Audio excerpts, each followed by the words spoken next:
आज हम लोग पढ़ने वाले हैं हिस्ट्री का एनसीईआरटी से। इसके पहले हमने जो भी हिस्ट्री का पढ़ा है वो मतलब एनसीईआरटी का था, बुक के अंदर का था, और कुछ ये रिवीजन क्वेश्चन है तो जल्दी जल्दी पढ़िए।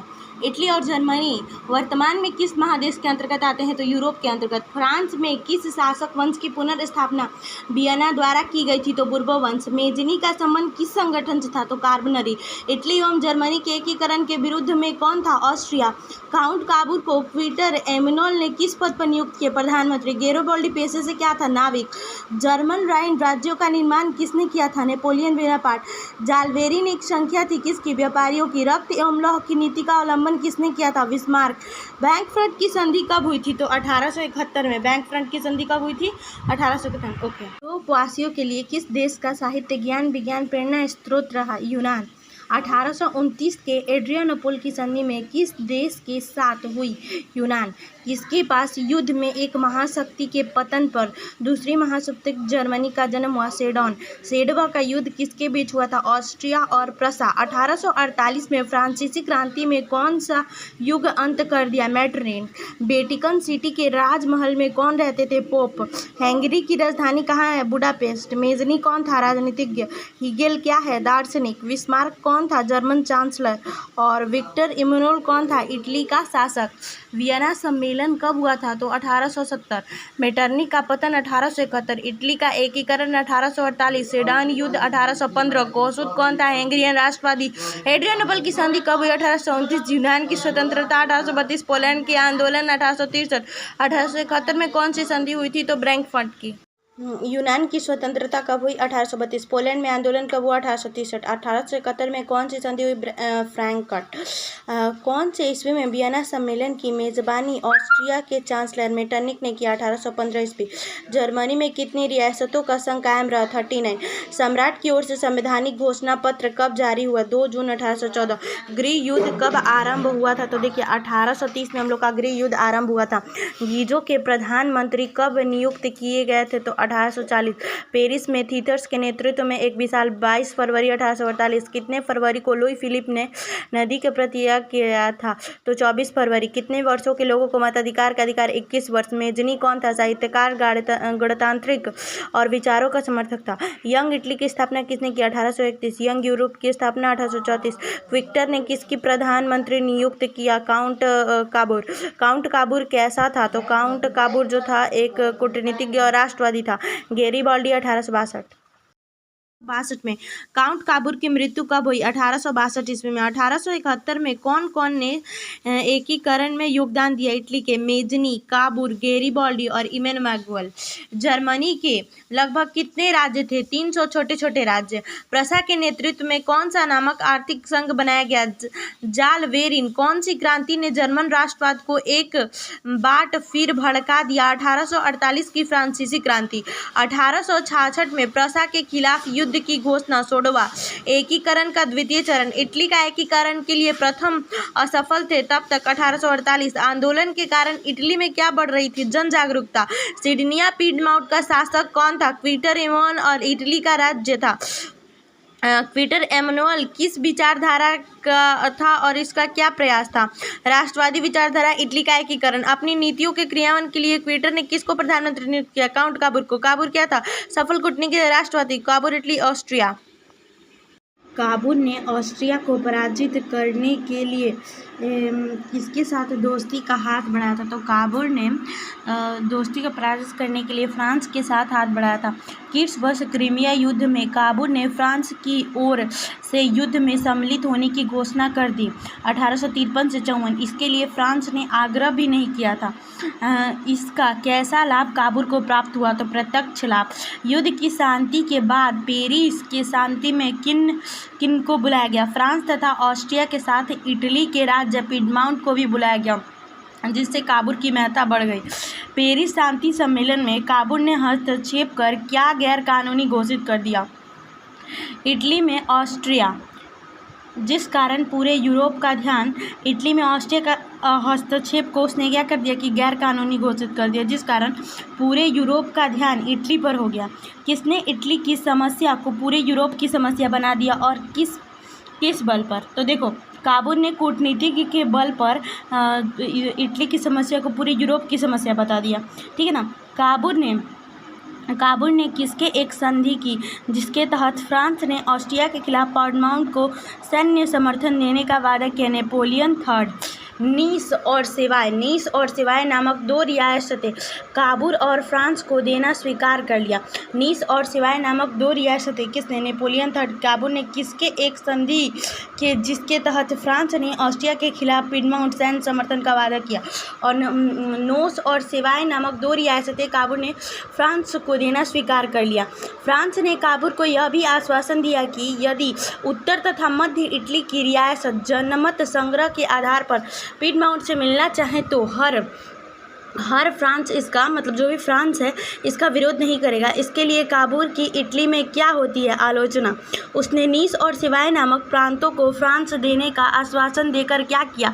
इटली की राष्ट्रीय अस्मिता के साथ खिलवाड़। काबुल की दृष्टि में इटली का एकीकरण किसकी मदद के बिना संभव नहीं था? तो फ्रांस। 1859-60 में ऑस्ट्रिया और पिडमाउंट में किस कारण युद्ध आरंभ हो गया? सीमा संबंधी विवाद। युद्ध में इटली के समर्थन में फ्रांस ने अपनी सेना उतार दी जिसके कारण ऑस्ट्रिया की सेना क्या हो गई? बुरी तरह पराजित। ऑस्ट्रिया के कौन राज्य पर पिडमाउंट का कब्जा हो गया? लोम्बार्डो। इटली के राष्ट्रवाद में से कौन घबराने लगे? नेपोलियन।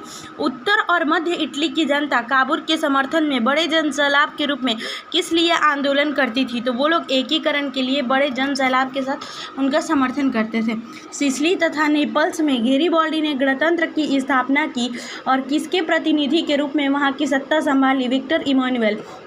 गैरिबाल्डी के विचार किससे नहीं मिलते थे? काबुल से। काबुल ने गैरिबाल्डी के किस अभियान का समर्थन किया? दक्षिणी। किस वर्ष में गैरिबाल्डी ने रोम पर आक्रमण की योजना बनाई तथा काबुल ने इसका विरोध किया और रोम की रक्षा के लिए पिडमाउंट की सेना भेज दी? 1862। गैरिबाल्डी के किस अभियान से गैरिबाल्डी की भेंट काबुल से हुई और उसने क्या किया? रोम की अभियान योजना और उन्होंने त्याग दी। दक्षिणी इटली के जीते हुए क्षेत्र को बिना किसी संधि के दक्षिणी इटली के जीते गए क्षेत्र को बिना किसी संधि की गैरिबाल्डी ने किसको समर्पित कर दिया? विक्टर इमैनुअल को। इमैनुअल ने दक्षिण क्षेत्रों में शासक बनने का प्रस्ताव किसको दिया? गैरिबाल्डी, परंतु इसने इसे अस्वीकार कर दिया। किसने अपनी सारी संपत्ति त्याग कर और अपने सेना के राष्ट्र के प्रति संपत्ति कर किसान की तरह जीने लगा? गैरिबाल्डी। भारतीय स्वतंत्रता संग्राम में इनकी त्याग की मिसाल दी गई और इनकी जीवनी किसने लिखी? लाला लाजपत राय। काबुल की मृत्यु कब हुई? 1862 में। रोम तथा विनेशिया के रूप में शेष इटली का एकीकरण विक्टर इमैनुअल ने स्वयं किया। किस वर्ष फ्रांस और प्रसा के बीच युद्ध छिड़ गया जिसका कारण फ्रांस के लिए पोप का संरक्षण प्रदान करना संभव नहीं था? 1870-71। किसने इस परिस्थिति का फायदा उठाया? Victor Emmanuel. पोप ने अपने आप को वेटिकन सिटी के किले में बंद कर लिया। इमैनुअल पोप ने राजमहल को छोड़कर बाकी रोम को इटली में मिला लिया, उसे अपनी क्या बनाया? राजधानी। इस स्थिति को किसने स्वीकार नहीं किया? पोप ने। इस समस्या का निदान मुसोलिनी द्वारा किया गया। उसने पोप के साथ समझौता कर इसकी स्थिति को स्वीकार कर लिया, वेटिकन की स्थिति। इस प्रकार इटली का एकीकरण कब संभव हुआ? 1871। मेजनी, कावर, गैरिबाल्डी जैसे राष्ट्रवादी नेता और विक्टर इमैनुअल जैसे शासक योगदानों के कारण पूर्ण घटनाओं पार्श्व में राष्ट्रवादी चेतना सर्वोपरि था। ये सब किसने किया? इटली के एकीकरण में महत्वपूर्ण योगदान। ठीक है। अब क्वेश्चन है जर्मनी का एकीकरण। अब हम लोग इटली का एकीकरण पढ़ लिया, अब जर्मनी का एकीकरण करने वाले हैं। जर्मनी के एकीकरण के दौरान इटली में अंत दोनों का लगभग एक ही साथ संपन्न हुआ था। क्या सम्मत हुआ था? तो एकीकरण। जर्मनी में लगभग 800 ईस्वी में किसके नेतृत्व में संगठित होकर के लंबे समय तक सुदृढ़ अवस्था? सार्लमा। जर्मन में राजनीतिक, सामाजिक तथा कौन मौजूदगी थी? धार्मिक विषमताएं। उत्तर जर्मन राज्यों में किसकी संख्या अधिक थी? तो प्रोटेस्ट मतावलंबियों की। सबसे शक्तिशाली राज्य प्रसा। दक्षिण जर्मन में किसकी संख्या अधिक थी? कैथोलिक। जर्मनी का संसद डायट। जर्मनी ने एकीकरण का श्रेय किसको दिया जाता है? Napoleon Bonaparte. उसने 1806 ईस्वी में जर्मन प्रदेशों को जीतकर राइन राज्य संघ का निर्माण किया और इस कारण जर्मनी में क्या बढ़ने लगा? राष्ट्रवाद की भावना जो है बढ़ने लगी। हीगेल। हीगेल जो कि बहुत बड़े दार्शनिक माने जाते हैं। हीगेल, कांट, हेल्म, एंडंट, जैकब ग्राम ने जर्मन वासियों को अपने लेखों के द्वारा क्या बढ़ावा दिया? राष्ट्रवाद। किसने ऐतिहासिकवाद द्वंद्ववाद की व्याख्या करते हुए जर्मन राष्ट्रवाद के विकास में भूमिका निभाई? हीगेल। प्रसा का चांसलर बिस्मार्क किसके विचारों से प्रभावित था? हीगेल। किसने कविताओं के माध्यम से देशभक्ति जागृत की? एंडंट। किसने जर्मनी के गौरवमय अतीत को सामने रखा? हेडवर्क तथा नोवेलिस्ट। किसने जर्मन संस्कृति को उजागर किया? चित्रकारों ने। किनके जीवंत चित्रों द्वारा राष्ट्रवाद को बढ़ावा मिला? नायक नायिकाओं। जर्मनी किस अवस्था से निकलकर किस अवस्था में जाने की तैयार हुआ? सामंतवाद व्यवस्था, आधुनिक युग। शिक्षकों एवं विद्यार्थियों ने जर्मनी के एकीकरण के उद्देश्य से कौन नामक संस्था? ब्रुसेनसेफ्ट। वाइमर राज्य राष्ट्रीय आंदोलन का केंद्र क्या था? येना विश्वविद्यालय। किसने इस आंदोलन को कुचलने के लिए दमनकारी कानून कार्लसवाद का आदेश जारी? मेटरनिक ने। 1834 में जेवर्लिन नामक आर्थिक संघ बनी गई। फ्रांस की क्रांति कब हुई थी? तो 1830 में। 1830 में। कहाँ लोकतांत्रिक विद्रोह होने लगे थे और किसने इसे कुचला था? सेक्सोनी, हैनोवर, प्रसा और ऑस्ट्रिया में हो रहे थे। 1848 में किस क्रांति ने जर्मन राष्ट्रवाद को भड़का दिया? फ्रांसीसी क्रांति। इस क्रांति ने मेटरनिक युग का अंत कर दिया। जर्मन राष्ट्रवादियों ने मार्च 1848 को पुराने संसद की सभा को कहाँ बुलाया था? बैंकफ्रॉट। ठीक है ना। प्रसा का शासक कौन जर्मन राष्ट्र का नेतृत्व करेगा? Frederick William. फ्रेडरिक कैसे विचारों का शासक था? तो निरंकुश और रूढ़िवादी थी। कैसे? निरंकुश और रूढ़िवादी थी। फ्रेडरिक ने किस व्यवस्था को मानने से इनकार कर दिया था? लोकतांत्रिक वैधानिक राजवत्व के सिद्धांतों को। फ्रेडरिक ने किस व्यवस्था को मानने से इनकार कर दिया था?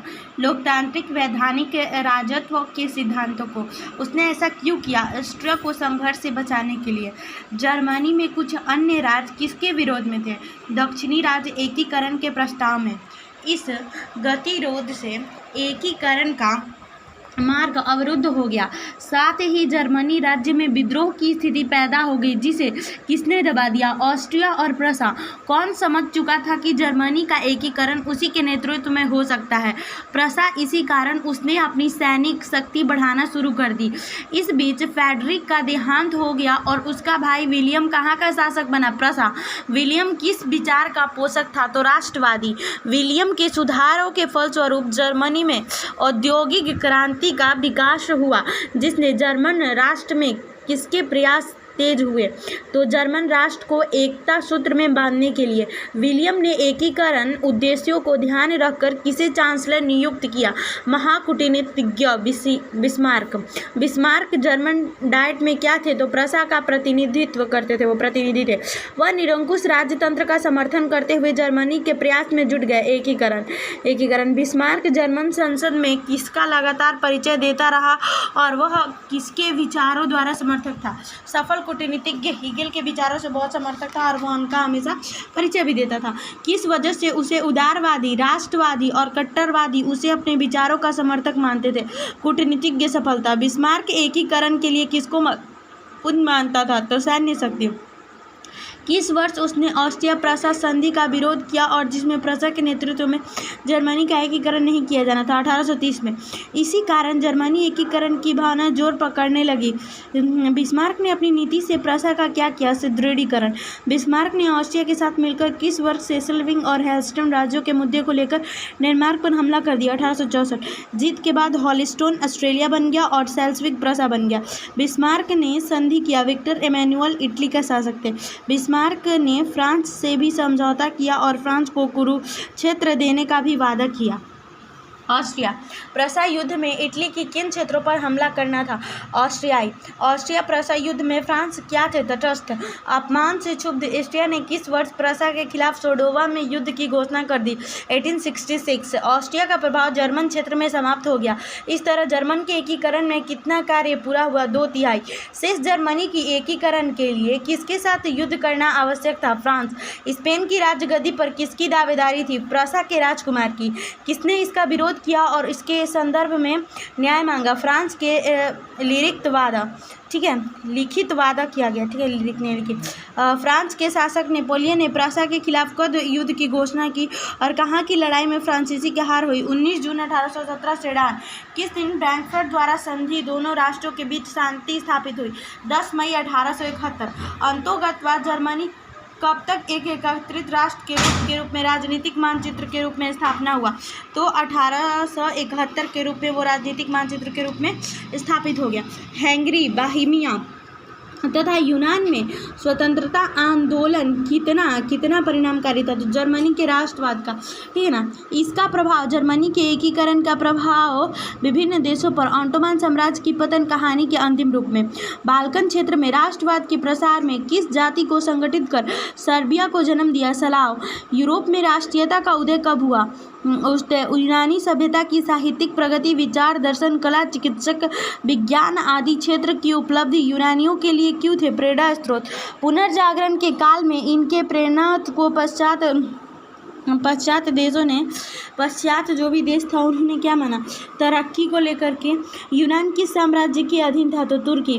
किस क्रांति के यूनानियों में राष्ट्रीयता की भावना की लहर जागी? क्योंकि धर्म, जाति और संस्कृति के आधार पर इनकी पहचान एक थी, फ्रांसीसी क्रांति। ईसाई जगत किन किन में विभक्त था? ग्रीक ऑर्थोडॉक्स तथा रोमन कैथोलिक। रूस एवं यूनान के लिए ग्रीक ऑर्थोडॉक्स चर्च मानने वाले थे।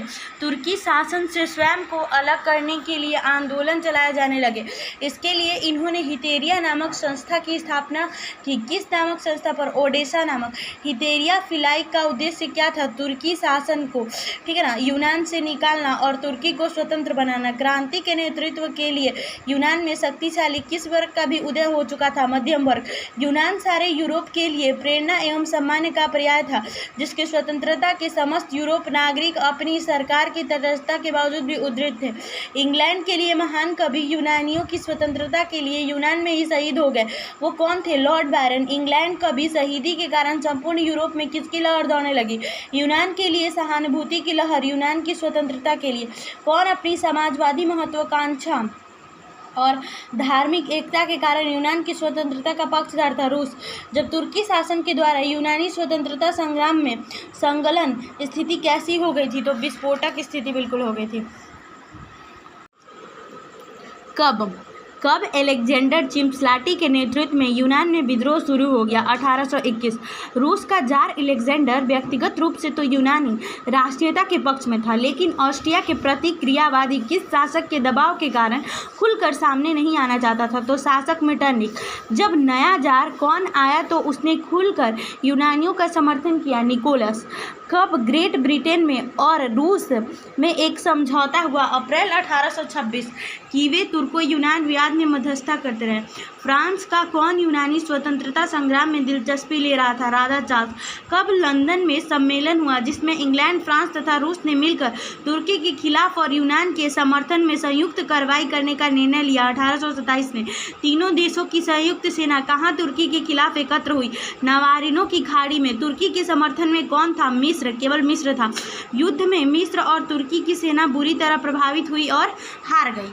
तुर्की के हार के बाद एड्रियानोपल की संधि कब हुई? 1829 में। किसके तहत तुर्की की नामपत्र की प्रभुता में यूनान की स्वायत्त देने की बात हुई, लेकिन यूनान राष्ट्रवादियों ने इसे क्या समझा? संधि को मानने से इनकार कर दिया। इंग्लैंड, फ्रांस भी यूनान पर रूस का प्रभाव होने के कारण इसे कैसा देश बनाना चाहते थे? स्वतंत्र। कब यूनान को एक स्वतंत्र राष्ट्र घोषित कर दिया गया? 1832 में। बेबरिया के शासक किसको स्वतंत्र यूनान का राजा घोषित किया गया? ओटो। हंगरी राजधानी बुडापेस्ट। प्रतिनिधि सभा डायट। कब की क्रांति का प्रभाव? हंगरी में राष्ट्रीय आंदोलन की शुरुआत हुई 1848। आंदोलन का नेतृत्व किसने किया? कोसुद। फ्रांसिसी। कोसुद कैसे विचारों का समर्थक था? लोकतांत्रिक। फ्रांस के लुई फिलिप के पतन का हंगरी के राष्ट्रवादी पर कैसे प्रभाव पड़ा? विशेष। ऑस्ट्रिया आधिपत्य का विरोध किसने शुरू किया? कोसुद। तथा व्यवस्था में बदलाव की मांग करने लगे। अंततः कितने तारीख को ऑस्ट्रिया की सरकार ने हंगरी की कई बातें मान ली, जिसके अनुसार स्वतंत्र मंत्रिपरिषद की मांग की स्वीकार की गई। 31 मार्च 1848 ईस्वी। इसमें केवल हंगरी के सदस्य ही सम्मिलित थे। ये प्रेस की आज़ादी मिली, राष्ट्रीय भारतीय सुरक्षा स्थापना की गई, सामंती प्रथा प्रतिवर्ष राजधानी बुड्डा में मिलाने की बात कही गई। इस प्रकार इन आंदोलन हंगरी को राष्ट्रीय अस्मिता प्रदान की। पोलैंड में भी राष्ट्रवादी भावना के कारण रूसी शासन के विरोध विद्रोह शुरू हो गए। यहाँ किस वर्ण की क्रांति का प्रभाव पड़ा था? 1830 की क्रांति। रूस ने पोलैंड में विद्रोह का कैसे कुचल डाला? इंग्लैंड, फ्रांस या किसी अन्य देशों की सहायता न मिलने के कारण। बोहेमिया को किसके शासन का अंतर्गत था? ऑस्ट्रियाई। बोहेमिया का बहुसंख्यक जाति क्या थी? तो चेक जाति। यूरोप में राष्ट्रीयता की भावना के विकास कब से आरंभ हुआ, जो मूर्त रूप में यूरोपीय राज्यों को एकीकरण के रूप में सामने आया था? तो फ्रांसीसी क्रांति के गर्भ से ही। राष्ट्रवादी प्रवृत्तियों का नकारात्मक पक्ष 19वीं शताब्दी के अंतिम उत्तरार्ध तक किसके रूप में उभरकर सामने आया? तो संकीर्ण राष्ट्रवाद। नेपल्स की क्रांति 1821, फ्रांसीसी क्रांति 1779, टीपू सुल्तान और मैसूर का भारत में प्रभाव में उसने जैकोबिन नामक क्लब की स्थापना करवाई और स्वयं उसका सदस्य बन गया। श्रीरंगपट्टम में पेड़ लगाया, जो कि स्वतंत्रता का प्रतीक है। श्रीरंगपट्टम में, ठीक है। गॉस्टिन की संधि किस वर्ष? 1865। जलवेराइन संघ की स्थापना किस वर्ष? 1834। सीडान का युद्ध किनके बीच हुआ? फ्रांस और प्रसा। सोडोवा का युद्ध ऑस्ट्रिया प्रसा। यूरोप में राष्ट्रवाद की पहली स्पष्ट अभिव्यक्ति 1779 की फ्रांसीसी क्रांति के साथ। काउंट काबूर की मृत्यु 1862। नेपोलियन संहिता किस वर्ष? 1804। वियना सम्मेलन 1815। चलो चैप्टर 1 कंप्लीट होता है। ये वीवीआई ऑल ऑब्जेक्टिव है। चैप्टर 1 का एनसीईआरटी का बिल्कुल लाइन बाई लाइन पढ़ करके आप बुक पढ़ेंगे ना, तो आपको पता चलेगा कि बिल्कुल उसका जो लाइन होता है एक एक लाइन से निकाला गया है क्वेश्चन, तो आप एग्जाम में बहुत ज़्यादा काम करेगा। Okay bye, thank you.